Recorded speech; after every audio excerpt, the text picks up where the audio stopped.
ಇನ್ನೊಂದು 10ನೇ ತಾರೀಕಲ್ಲಿ ಈ ತರ ಸಮಸ್ಯೆ ಅಂತ ಹೇಳ್ತಾನೆ. ನಾವು 21ಕ್ಕೆ ಡೇಟ್ ಫಿಕ್ಸ್ ಮಾಡಿ ಸರ್. ನಾವು ಮಾತಾಡ್ಬಿಡ್ತೀವಿ ಸರ್. 10ನೇ ತಾರೀಕಲ್ಲ, ಒಂದು ತಿಂಗಳು ಮುಂಚೆ ನಿಮಗೆ ಮಾತಾಡಿದ್ದಾರೆ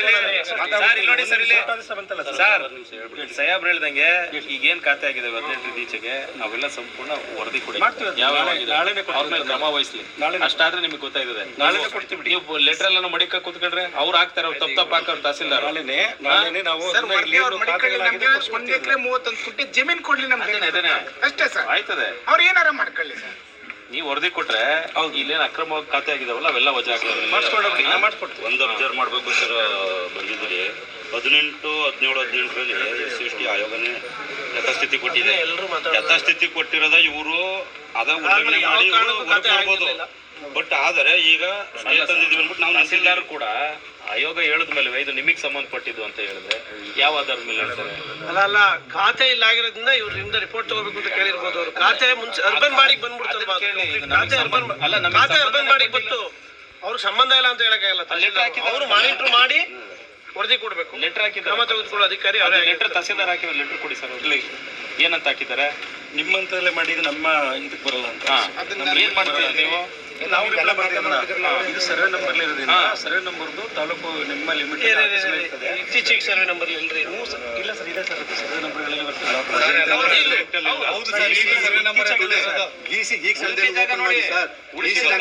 ಖಾತೆ ಹೆಂಗ್ ಮಾಡಿದ್ರಿ ಮತ್ತೆ ಸರ್ವೆ ನಂಬರ್? ಬೆಲೆ ಬಾಳ ಜಾಗ 87 ಅಲ್ವಾ ಸರ್?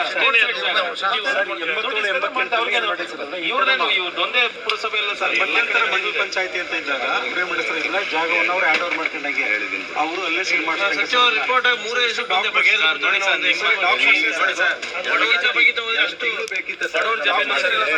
ಉಳಿಸ್ಕೊಡಿ ಸರ್. ನಿಮ್ಮ ತಾಲೂಕು ಪಂಚಾಯತಿ ಕೂಡ ನೀವು ಮಾಡಿದ್ರೆ ಕೊಡಿ ಅಂತ ಕೊಟ್ಟು ಸರ್. ಇವತ್ತು ರಿಪ್ಲೈ ಕೊಟ್ಟಿಲ್ಲ. ನೀವು 1 ಎಕರೆ 30 ಗುಂಟೆನ ಹಸ್ತಾಂತರ ಮಾಡ್ಕೊಂಡಿದ್ದೀರಾ, ಅಲ್ಲೇ ಸರ್ ಮಾಡಿಸಿದ್ದೀರಾ ಸರ್. ಇದು ಯಾರೋ ಒಬ್ಬ ಹಾರ್ಟ್ ಅಟ್ಯಾಕ್ ಆಗಿ ಚೀಫ್ ಆಫೀಸ್ ಇದ್ನಲ್ಲಪ್ಪ, ಒಬ್ಬ ಇವರೆಡೆಲೆ ಅವತ್ತಿರೋದು ಸ್ವಾಮಿ ನಾಗರಾಜು ಮತ್ತೆ ರವಿ ಇದ್ರಲ್ಲ, ರವಿಕುಮಾರ್ ಅನ್ಬಿಟ್ಟಿದ್ರಲ್ಲ, ಇವರೆಡೆಲೆ ಪಾಪ ಹಾರ್ಟ್ ಅಟ್ಯಾಕ್ ಇವ್ರ ಮೇಲೂ ಕಂಪ್ಲೇಂಟ್ ಅದೇ, ಇವ್ರ ಮೇಲೂ ಕಂಪ್ಲೇಂಟ್ ಅದೇ. ಅದು ರವಿಯವ್ರ ತೀರೋದ್ರು ಪಾಪ. ಅಲ್ಲಾಗೆಲ್ಲ ಒಯ್ಯನ್ನ ಸಾಯ್ಸಾಕ್ಬಿಟ್ರು. ಅವತ್ತು ಸರ್ ಅದಕ್ಕಾಗಿ ಹೇಳಿತ್ತವ್ರು ಸತ್ತವರ ಚೀಫ್ ಆಫೀಸರು ಇವರೇ ಗೋಲ್ ಮಾಡಿ ನಮ್ ಸಿಗಿಸ್ಕೊಂಡು ಸಾಯಿಸ್ತವ್ರೆ ಅಂದ್ರು ಪಾಪ. ಅಲ್ಲಿ ತಾಲೂಕ್ ಆಫೀಸಲ್ಲಿ ಕುತ್ಕದೆ ಸತ್ಯ ಹೋದ್ರು. ಸರ್ವೆ ನಂಬರ್ ಅದು ಟುಡೇ ಈಸಿ ನಮ್ಮ ಹೆಸರಲ್ಲಿ ಇರೋದ್ರಿಂದ ನಮ್ಮ ಹೆಸರಿಗೆ ಖಾತೆ ಕೂರಿಸ್ಕೊಡಿ. ನಮ್ಗೆ 14 ಸೈಟನ್ನ ನಮ್ಮ ಜಮೀನ ಕೊಟ್ಬಿಟ್ಟು ನಿಮ್ತ ಭಿಕ್ಷೆ ಬೇಡದ್ ಬೇಡ. 14 ಸೈಟನ್ನ ನಮ್ಗೆ ಅವಶ್ಯಕತೆ ಇಲ್ಲ. ನಮ್ ಜಮೀನು ನಮಗೆ ಕೊಟ್ಬಿಡಿ ಸರ್. 31 ಗುಂಟೆ ಜಮೀನ್ ಕೊಡಿ ನಮ್ಗೆ. ನಿಮ್ಮ ಇದು ಬೇಡ ನಮ್ಗೆ. ನೀವ್ ಯಾವ್ದು ಖಾತೆ ಮಾಡಿಸ್ಕೊಳ್ತಾರೆ ಮಾಡಿಸ್ಕೊಳ್ತೀವಿ. ನೀವು ಏನ್ ಮಾಡ್ಕೊಡಿ. ಖಾತೆ ಬೇಡ, ನಾವು ಖಾತೆ ಮಾಡಿಸ್ಕೊಳ್ಳಲ್ಲ. ಕಂದಾಯಿ ಜಮೀನಿಗೆ ಹಾಗೆ ನಮ್ಗೆ ವಾಪಸ್ ಕೊಡಿ ಅಷ್ಟೇ. ನಿಮ್ ಸೈಟ್ ಬೇಡ ನಮ್ಗೆ. ನೀವು ಖಾತೆ ಮಾಡ್ಕೊಡ್ಬೇಡಿ. ನಮ್ ಜಮೀನ್ ಕೊಟ್ಬಿಟ್ಟು ನಾವು ಸೈಟಿಗೆ ಭಿಕ್ಷೆ ಬಿಡ್ಬೇಕು. 1 ಎಕರೆ 31 ಗುಂಟೆ ಯಾಕೆ ಸರ್ ಮಲ್ಕೋಬೇಕಿಲ್ಲಿ ಒಟ್ಟಿಗಿಟ್ಟಿಲ್ದೇನೆ ಬೆಳಗ್ಗೆಯಿಂದ? ಒಂದ್ 14 ಅಡಿ 20 ಅಡಿ ಕೊಡಿ ಅಂತ ಭಿಕ್ಷೆ ಬಿಡ್ಬೇಕಾ ಸರ್? ಯಾಕೆ ಬೇಡಬೇಕು? ಬೇಡ ನಮ್ಗೆ. ನಮ್ಗೆ ಜಮೀನ್ ಕೊಡಿ ಅಷ್ಟೇ. ಜಮೀನ್ ಕೊಡೋವರೆಗೂ ನಾವ್ ಇಲ್ಲಿಂದ ಹೇಳಲ್ಲ. ನಾಳೆ ಏನಾದ್ರು ಆದೇಶ ಕರೆಕ್ಟ್ ಆಗಿ ಆಗ್ಲಿಲ್ಲ ಅಂದ್ರೆ ನಾವು ನೋಡಿ ಸರ್, ನೀವು ಒಂದ್ ಸಮಯ ನಮಗೆ ನಿಗದಿಪಡಿಸಿ, ನಾವು ಇಷ್ಟು ದಿನದಲ್ಲಿ ನಾವು ಸಮಸ್ಯೆ ಬಗೆಹರಿಸ್ತೀವಿ ಅಂತ ಈಗ ರಿಪೋರ್ಟ್ ಹೇಳಿದ್ರಲ್ಲ, ಅದು ಎಷ್ಟು ದಿವಸ ಬೇಕು ರಿಪೋರ್ಟ್? ಅಲ್ಲ ಇನ್ನೊಂದು ಸರ್, ಇನ್ನೊಂದು ಆಮೇಲೆ 2011ರಲ್ಲಿ ಯಾವ ಆಧಾರದ ಮೇಲೆ MR ಮಾಡಿ ನೀವು RTC ನ ವರ್ಗಾವಣೆ ಮಾಡಿದ್ದೀರಿ. ಅದು ನೀವು ಕೇಸ್ ನಡೆಸಿ ಹಿಯರಿಂಗ್ ನಡೆಸಿ ಅದು ತಿರ್ಗಾ ಮತ್ತೆ ಪುನರ್ ನಿರ್ಮಾಣ ಆಗ್ಬೇಕು. ಯಾರು ಇವತ್ತೇನು MRL ಬರ್ತಿದ್ದಾರೆ ಓನರ್ಗಳು, ಅವ್ರ ಹೆಸರು RTC ಕೂತ್ಕೋಬೇಕು ಸರ್. ಆಮೇಲೆ ಅವ್ರು ಏನು ಅಕ್ರಮ ಮಾಡೋರು ಇವ್ರನ್ನೆಲ್ಲ ವರದಿ ತರಿಸ್ಕೊಂಡು ಅಧಿಕಾರಿಗಳ ಮೇಲೆ ಕೇಸ್ ಆಗಬೇಕು. ಅಕ್ರಮ ಖಾತೆಗಳನ್ನ ವಜಕ್ಕೆ ಶಿಫಾರಸು ಮಾಡಬೇಕು. ಇಷ್ಟು ಕೆಲಸನ ನೀವು ಎಷ್ಟು ದಿನದಲ್ಲಿ ಮಾಡಿ? ಈಗ ಎಷ್ಟು ದಿವಸ ತಗೋತೀರಿ? 18ನೇ ಇಸ್ವಿಯಿಂದ ಈಗ 23ನೇ ಇಸ್ವಿವರೆಗೂ ಆಗಿರೋದು. ಈ ವಾರದಲ್ಲೇ ಕೊಡ್ತೀವಿ ಸರ್ ಡಾಕ್ಯುಮೆಂಟ್ಸ್. 10 ದಿವಸನೇ ತಗೊಳ್ಳಿ. ವರ್ಕಿಂಗ್ ಡೇಸ್ 10 ಡೇಸ್ ತಗೊಂಡು 15 ಇಸ್ವಿವರೆಗೆ ನಿಖರವಾಗಿ 18ನೇ ಇಸ್ವಿಯಿಂದ 23ನೇ ಇಸ್ವಿವರೆಗೂ ಯಾವ್ಯಾವ ಕೇಸ್ ಹುಡುಕರು, ಯಾವ ಚೀಫ್ ಆಫೀಸರು ಹೇಗೆ ಖಾತೆ ಆಗಿದೆ, ಆಯೋ ಕ್ಲಿಯರ್ ಆಗಿ ನಿರ್ದೇಶನ ಕೊಟ್ಟು ಏನು ಖಾತೆ ಮಾಡಬೇಡಿ ಆಗಿರೋದು ಅದನ್ನ ಮಾಡಿ ಸರ್. ಆಮೇಲೆ ಏನು ಮುನ್ಸಿಪಾಲ್ಟಿಗೆ ಯಾವತ್ತು ಹಸ್ತಾಂತರ ಆಯ್ತು ಗೊತ್ತಿದೆಯೇನಪ್ಪ ನಿಮ್ಗೆ? ಹೋಗ್ಲಿ, ನಾನೇ ಎಷ್ಟೊಂದು ಲೆಟರ್ ಎಲ್ಲ ಬರ್ಸ್ತೆ ಚೀಫ್ ಆಫೀಸರ್ಗೂ 5 ಸರಿ ಮಾಡಲಿ ಮುಂಚೆ ಎಪ್ಪ ಇದ್ದಾಗ ಸರ್. ಇವರು ಮುನ್ಸಿಪಾಲ್ಟಿಗೆ ಯಾವ ಟೈಮಲ್ಲಿ ಗೊತ್ತು ಅನ್ನೋದೇ ಗೊತ್ತಿಲ್ಲ ನಿಮ್ಗೆ, ಹೌದಲ್ವಾ? ಹುಡುಕ್ಸಿ ಏನೆಲ್ಲ ರೆಕಾರ್ಡ್ ರೂಮ್ ಇದೆ ನೋಡ್ತಾ ಇದ್ರೆ ಹೆಂಗ್ ಕಾಡ್ತಾರೆ ಗೊತ್ತಾ ಸರ್? ಇವ್ರು ಯಾವುದೋ ಒಂದು ಗುತ್ತಿಗೆ ಕೆಲಸ ಮಾಡ್ಕೊ ಬರ್ತಾ ಇರ್ತಾರೆ. ಏನೋ ಸರ್ಕಾರದ ಮೇಲೆ ಪರ್ಮಿಟ್ ಆಗ್ಬಿಡ್ತಾರೆ. ಇವ್ರಿಗೆ ಸಮಾಜದ ಒಂದು ಕಳಕಳಿ ಇಲ್ಲ. ಆಮೇಲೆ ಕಾನೂನು ಅರಿವಿಲ್ಲ. ಮುಂಚೆ ಯಾರು ದುಡ್ಡು ಕೊಡ್ತಾರೋ ಇಸ್ಕೊತಾರೆ, ಮನಸ್ಸಿಗೆ ಬಂದಾಗ ಕೆಲಸ ಮಾಡ್ತಾರೆ. ಇವ್ರನ್ನೆಲ್ಲ ಇಟ್ಕೊಂಡು ದೊಡ್ಡ ದೊಡ್ಡ ಅಧಿಕಾರಿಗಳನ್ನ ಪ್ಲೇನ್ ಮಾಡಿ, ಒಂದು ಕಡೆ ದೊಡ್ಡ ದೊಡ್ಡ ಅಧಿಕಾರಿಗಳಿಗೂ ದುಡ್ಡು ಹೋಯ್ತದೆ, ಇವ್ರು ಮಾಡೋ ಕೆಲಸಕ್ಕೆ ಅವ್ರ ತಲೆ ಕೊಡ್ಬೇಕಾಯ್ತು.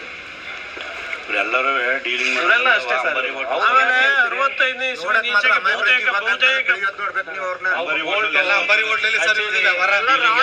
ಯಾವುದು ಲೆಕ್ಕಕ್ಕಿಲ್ಲ ಇವ್ರಿಗೆ.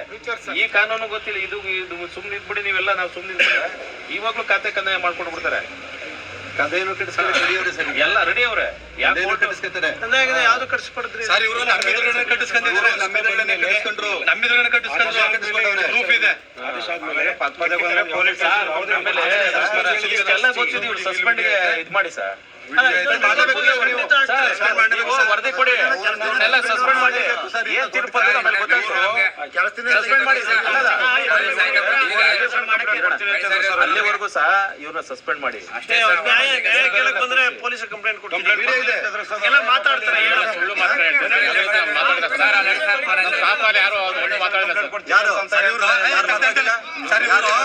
ಸರ್ಕಾರಿ ಆದೇಶನ ಅವ್ರ ದುಡ್ಡಲ್ಲಿ ಹಾಕಿದ್ದಾರೆ ಅಂತ ಪತ್ರನ ನನ್ಗೆ ಹೇಳ್ತಾರೆ. ಕೆಲಸ ಮಾಡು, ಕೆಲಸ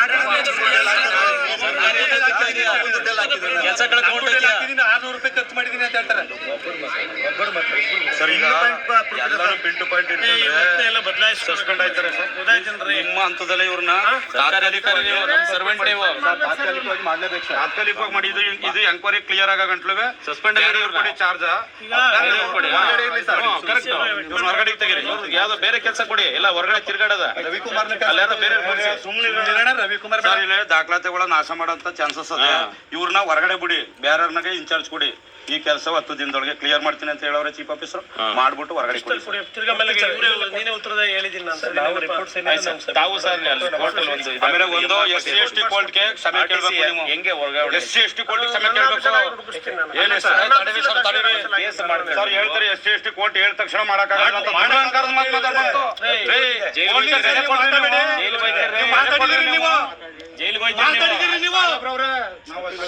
ಸಾಹೇಬ್ರವ್ರ ಮುಂದ್ಗಡೆ ಎದೆ ತಟ್ಕೊಂಡು ಹೇಳ್ತಾ ಇದ್ದೀನಿ. SC/ST ಕೋರ್ಟ್ ಹೇಳಿದ ತಕ್ಷಣ ಮಾಡಕ್ಕಾಗಲ್ಲ. ಸ್ಟೇಟ್ಮೆಂಟ್ ಆಯೋಗ ಜೈಲಿಗೆ ಕಳಿಸ್ಬಿಡು ಸರ್. ಮನಸ್ಸು ಮಾಡ್ತೀವಿ, ನಾಳೆನೆ ಫೈಲ್ ತಗೊಂಡು ಆಯೋಗದಲ್ಲಿ ಆ ಥರ ಮಾಡ್ತೀವಿ. ಬೇಕು ಅಲ್ಲ, ಅಂದ್ರೆ ಖಂಡಿತ ಆ ಪದ ಏನಾದ್ರು ಬಳಸಿದ್ರೆ ಆಯೋಗನೇ ಜೈಲಿಗೆ ಕಳಿಸ್ಬಿಡುತ್ತೆ. ಸಿವಿಲ್ ಕೋರ್ಟ್ ಗಿಂತ ಇರೋ ಎಲ್ಲಾ ಅಧಿಕಾರ ಹೊಂದಿದೆಯಪ್ಪ ಆಯೋಗ. ನೀವು ಅರ್ಥ ಮಾಡ್ಕೋಬೇಕು ತೀವ್ರತೆನ. ಆಯೋಗ ನಮ್ಮ ಆಸ್ತಿ ಅದು, ನಮ್ದು ಆಯೋಗ ಬಡವರಿಗೆ ಆಸ್ತಿ ಅದು, ನ್ಯಾಯ ಕೊಡ್ತಾ ಇದೆ ಅದು. ಅಂತಕ್ಕೆ ಉಲ್ಲೇಖ ಮಾಡಿದ್ರೆ ನೀವೊಬ್ರು ದಲಿತರಾಗಿ ಆ ಮಾತಾ ಬರ್ಬೇಕು.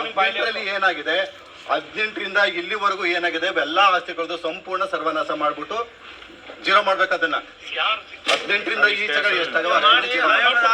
ಕೇಳಿಸ್ಕೊಳ್ಳಿ. ನಮ್ಗೆ ಅದು ಕಾಪಿ ಕೊಡ್ಬೇಕು. ಎರಡನೇದು FIR ಮಾಡಿಸಕ್ಕೆ PDO ಜೊತೆ ಮಾತಾಡಿ ಅದನ್ನ ಮಾಡಿ. FIR ಆಗ್ಲೇಬೇಕು. ವಜಾ ಮಾಡಕ ಖಾತೆಗಳು ಆಯೋಗದ ಆದೇಶ ಇರೋದ್ರಿಂದ ಸಿವಿಲ್ ಕೋರ್ಟ್ ಇದ್ದಂಗೆ ಅದು ಮಾಡಿದ್ರಿಂದ ಅದು ಅನುಮೋದಿತಗೊಳಿಸಬೇಕು ಖಾತೆನ ಅಂತ ಅಂದ್ಬಿಟ್ಟು ನಂದು ಸೈನ್ ತಗೊಂಡು DC ಅವ್ರಿಗೆ ಶಿಫಾರಸು ಮಾಡಿ. ಗೊತ್ತಾಯ್ತೇನಪ್ಪ, ಖಾತೆಗಳು ವಜಾ ಮಾಡಕ್ಕೆ ಅದನ್ನು ಮಾಡ್ತೀವಿ. ಬೇರೆ ಮೀನ್ ವೈಲ್ ನಿಮ್ಮ ಆಫೀಸಲ್ಲಿ ಏನಿದೆ ಹುಡುಕ್ಸಿ, ನಾನು ಇನ್ನೂ ಒಂದ್ಸರಿ ಏನೇನಾಯ್ತು ಹಳೆ ಕಡತಗಳನ್ನು ಹುಡುಕ್ಸಕ್ಕೆ ಎಲ್ಲ ಕ್ರಮ ತಗೊಳ್ಬೇಕು. ಒಂದು ನಿಮಿಷ ಸರ್, TP ಡೈರೆಕ್ಷನ್ಸ್ ಕೊಡ್ಬೇಕು ಸರ್. ಅವ್ರು ಕೆಲವು ಹಕ್ಕುಪತ್ರಗಳು ಕೊಟ್ಟರು ಸರ್, ಅದ್ರ ಬಗ್ಗೆ ನಿಮ್ಮ ಇಲಾಖೆಯಿಂದ ಕೊಟ್ಟಿದೆ ಕೊಟ್ಟಿಲ್ಲ ಅಂತ ನಾವು ಮಾಹಿತಿ ಬೇಕು ಸರ್.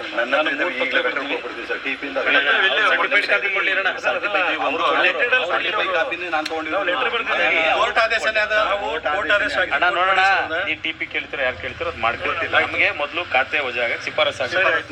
MR ನ ಸರ್ ಏನ್ ಮೂಲ ಖಾತೆದಾರ ಇದ್ದಾರೆ, ಮಂಜೂರಿದಾರ ಇದ್ದಾರೆ, ಅವ್ರಿಗೆ RTC ಕೊಡಲ್ಲ. ಈಗ ಮುನ್ಸಿಪಾಲಿಟಿ ಖಾತೆ ಇರೋದ್ರಿಂದ ಅದು ದುಸ್ಸಾಹಸ ಆಗ್ತದೆ. ನಾನು ಸುಳ್ಳು ಅಲ್ಲ, ಇವ್ರು ವರದಿ ಕೊಟ್ಟ ಮೇಲೆ ಏನ್ ನಿಮ್ ಕ್ರಮ ಮೇಲೆ ಈ 14 ಇರೋದನ್ನ ಬೇರೆ ಇಲ್ಲಿ ಮುನ್ಸಿಪಾಲಿಟಿ ಸೈಟ್ ಆಗಿ ಖಾತ್ರಿ. ಆಯ್ತು ಸರ್, ನೀವು MR ಆಯ್ತು ಸರ್, ನೀವು MR ಆಗಿದೆ, ನಿಮ್ಮ ಅಧಿಕಾರ ವ್ಯಾಪ್ತಿಗೆ ಬರುತ್ತೆ ಸರ್. ಇದು ಡೈರೆಕ್ಟ್ 2011ರಲ್ಲಿ ಯಾವ MR ಆಗಿ ಯಾವ ಡಾಕ್ಯುಮೆಂಟ್ಸ್ ಮೇಲೆ ನೀವು RTC ನ ವರ್ಗಾವಣೆ ಚೆಕ್ ಮಾಡಿಸ್ತೀನಿ. ಚೆಕ್ ಮಾಡಿಸೋದಲ್ಲ, ನೀವು ನೋಡಿ ಸರ್, ನೀವು ಚೆಕ್ ಮಾಡಿಸಿ ಅರ್ಬನ್ ಬಾಡಿ ನಾವೇ ಅರ್ಜಿ ಕೊಡ್ತೀವಿ ಸರ್, ನಾವೇ ಅರ್ಜಿ ಕೊಡ್ತೀವಿ. ನೀವು ಕೇಸ್ನ ದಾಖಲು ಮಾಡ್ಕೊಂಡು ಯಾವ ಅಧಿಕಾರಿ MR ನ ವಜಾ ಮಾಡವ್ರೆ, ಯಾವ ವರದಿ ಮೇಲೆ ಮಾಡವ್ರೆ, ಯಾವ ರೆಕಾರ್ಡನ್ನ ಕೊಟ್ಟವ್ರೆ, ಅದನ್ನ ನೀವು ಕೋರ್ಟ್ಗೆ ಹಾಕೊಂಡು ಎನ್ಕ್ವೈರಿ ಮಾಡಿ ಆದೇಶ ಮಾಡಿ ನೀವು ಈಗ ಮುನ್ಸಿಪಾಲಿಟಿಗೆ ಆಲ್ಮೋಸ್ಟ್ 80ನೇ ಇಸ್ವಿಯಿಂದ ಖಾತೆ ರನ್ ಆಗಿದ್ದಾವೆ ನೋಡ್ರಿ. ಇಲ್ಲ ಸರ್ ಇಲ್ಲ ಇಲ್ಲ ಸರ್ Proceedings ಆಗಿರೋದು ಯಾವಾಗ? ಸರ್ 80ರಿಂದನೂ ಆಗ್ಲೇ 5ರಿಂದ ಖಾತೆ 11ರವರೆಗೂ ಯಾರು ಓನರು 95ರಿಂದ ಖಾತೆ ಆಗಿದೆ. ಯಾರು ಓನರು ಮುನ್ಸಿಪಾಲಿಟಿಗೆ ಮುನ್ಸಿಪಾಲಿಟಿ ಮಾಣಿ ಪ್ರಕಾರ ರೆವಿನ್ಯೂ ಇಲಾಖೆ ಓನರ್ ಒಪ್ಕೋತೀನಿ 11ರವರೆಗೂ ಅದ್ ಹೆಂಗ್ ಮಾಡ್ತಾರೆ ಮುನ್ಸಿಪಾಲಿಟಿಲಿ 2011ಕ್ಕೆ ಮುಂಚೆ 95ರಿಂದ